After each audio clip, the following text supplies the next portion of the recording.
In this video, I'm going to talk about integrals of functions that have some kind of symmetry. In particular, I'm going to talk about even and odd symmetry. So let's define even function and odd functions first. Okay, even function. A function is called an even function if it follows the following rule. F of negative x is the same as f of x. And you can think of f of x is equal to x square, easy example, okay? Or maybe 1 over x square, something like that. So because whether you plug in x equal to positive number or negative number, it doesn't matter. You'll always get the same value. A function is called odd function. I guess you can guess by now if f of negative x is equal to negative f of x. And for example, you can think of f of x is equal to x cube, because f of negative x is going to be negative x whole cube, which is just negative x cube. That is nothing but negative f of x. So this is the definition of even and odd function. Now we are going to talk about the integrals of even and odd functions over a symmetric region or symmetric interval. So for example, let's say we are going to consider the following. Integral from negative a to positive a f of x dx. And we're going to see what kind of integral we get if the function f, the integrand, is either even or odd. But let me go ahead and kind of rewrite this function. I could rewrite it as integral negative a to 0 f of x dx plus integral 0 to a f of x dx. Now I'm going to play around with this left integral a little bit. I'm going to write it as 0 to negative a integral f of x dx. As you know, if you switch the upper and lower limit, the net effect is the sign of the integral changes. So it's going to be negative integral 0 to negative a f of x dx plus integral 0 to a f of x dx.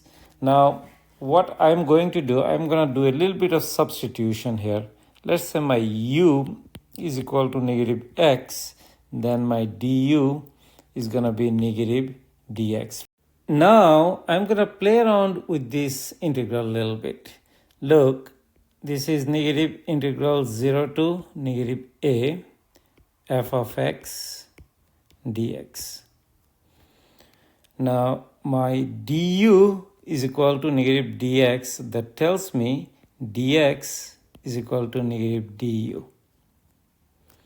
And u is equal to negative x. That tells me x is equal to negative u. So I'm going to go ahead and replace those or substitute those. So my f of, instead of x, I'm going to have negative u, right? Instead of dx, I'm going to have negative du. And the limits of integration goes from 0 to negative a.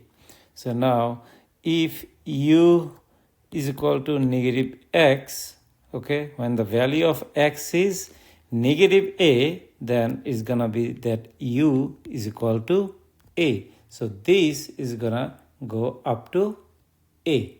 So that's the part you have to kind of understand. So this is like u is equal to negative times negative a. So that's going to make it positive a.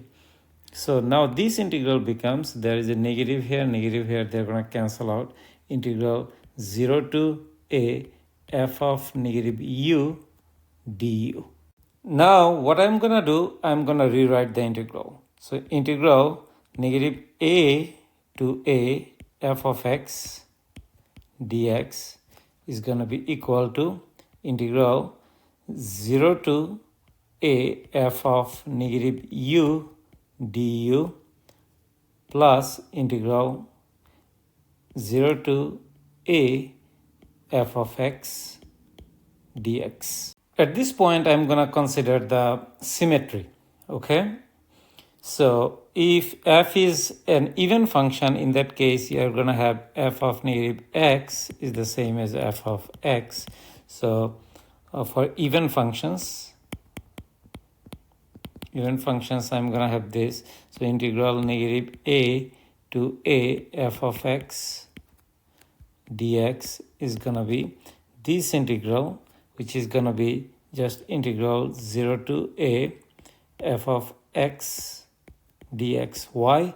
Because negative u and u is the same. In this case, the sign doesn't matter. So because negative u is equal to x, right? It's the same thing.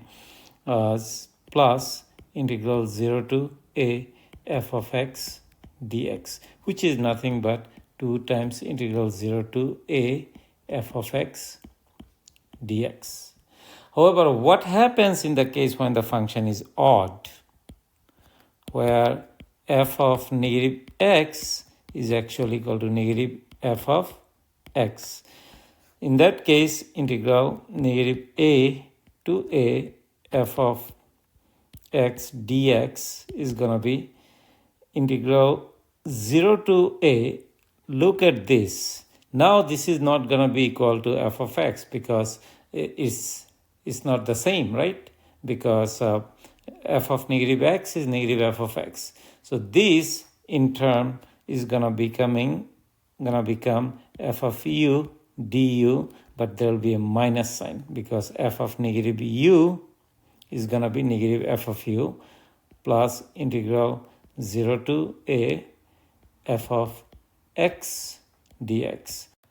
Now you can compare these two. This one is positive and this one is negative, and u is just a change of variable, so that doesn't change anything here. So these integrals are going to cancel each other out, and that's going to give you 0. At this point, I'm going to give you a couple of examples. First, consider the even function. Even, okay? So let's say my f of x is equal to x squared, let's say, very simple. It could be any even power, doesn't matter really, x to the power 4, 6, 8, 10. So I want to integrate it from negative 3 to positive 3 x squared dx, which, by the way, since this is an even function, that means f of negative x is the same as f of x. So this is going to be 2 times integral from 0 to 3 x squared dx, which is nothing but 2 times x cubed over 3. That's the integral of this, right?